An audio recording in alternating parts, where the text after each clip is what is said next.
Hey everyone, welcome. Today, we're diving into Kubernetes network policies. And look, if that sounds a little intimidating, don't worry. By the end of this, you're going to see them less like some scary, complicated code and more like your cluster's own personal bouncer, deciding who gets into the club and who gets left out in the cold. Let's get right into it. So let me just ask you a question. Right now, as it stands, is your Kubernetes cluster basically just a giant open house party?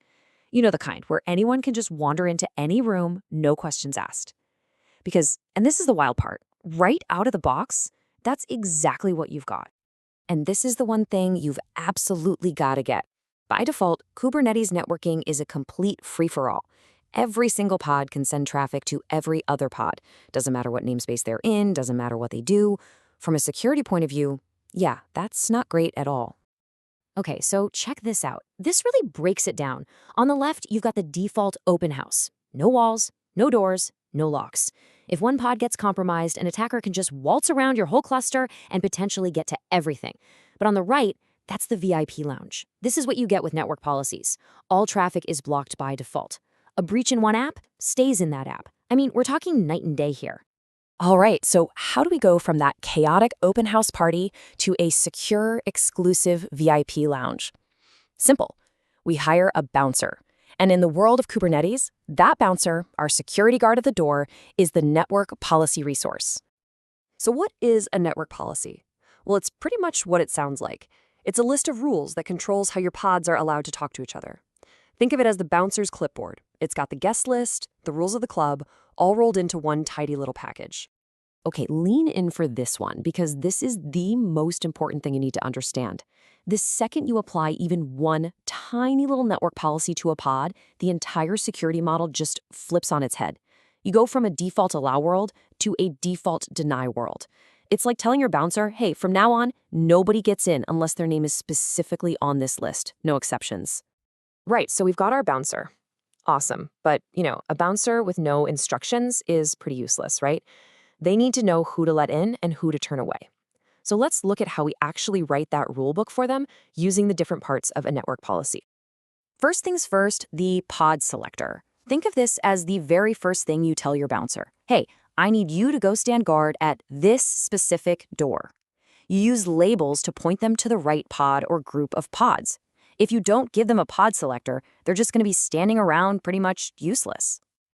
Okay, next up, policy types. This tells our bouncer which way to face. Are they checking IDs for traffic trying to come in? That's ingress.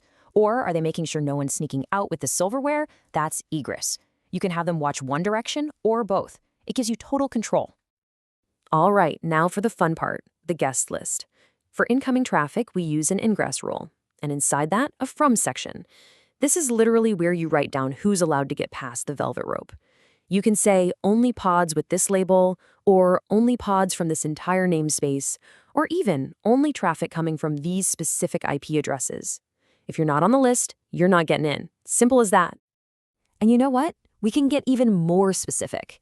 The ports rule is like telling the bouncer which exact door the guests have to use. So you can say, hey, the front-end pod, yeah, they're on the list, but they can only come in through the side door on TCP port 80.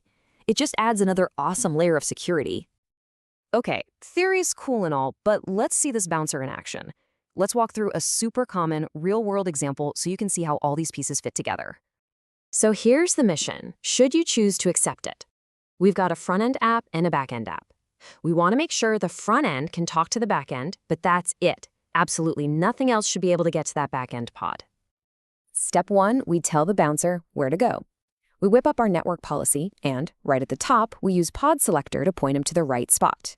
With this little bit of YAML, we're basically saying, your job is to protect any pod that has the label role backend.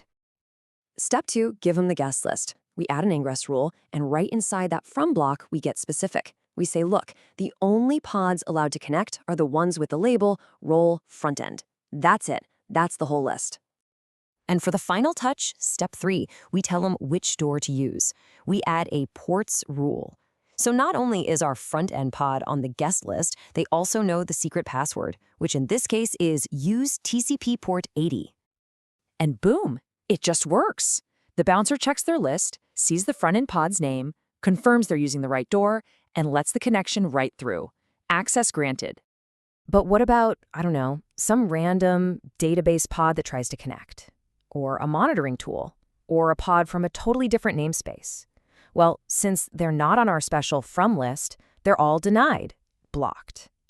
That right there, that's the magic of default deny. All right, before we wrap this up, let's go over a few super important house rules you've got to remember when you start playing with this stuff yourself. These are the essentials. Okay, first, and this is a big one, your bouncer needs a walkie-talkie. A network policy by itself is just a piece of paper. You need a network plugin, a CNI like Calico or Cilium, to actually enforce the rules. Second, remember, policies are namespaced. Your bouncer only works on the floor they're assigned to. Third, never forget that default deny logic. The moment you apply one policy, everything else gets blocked. And finally, a really crucial piece of advice, go slow. Apply your rules one by one and test. Seriously, don't try to lock everything down at once, or you might accidentally lock yourself out of your own app. And yeah, that's not a fun day. So, there you have it, folks. Network policies aren't just firewall rules. They are your cluster's dedicated security team. You've got the keys now to go from that chaotic open house to a secure, locked-down VIP lounge. So the only question left is, what's the first door you're going to lock? Thanks for hanging out with me.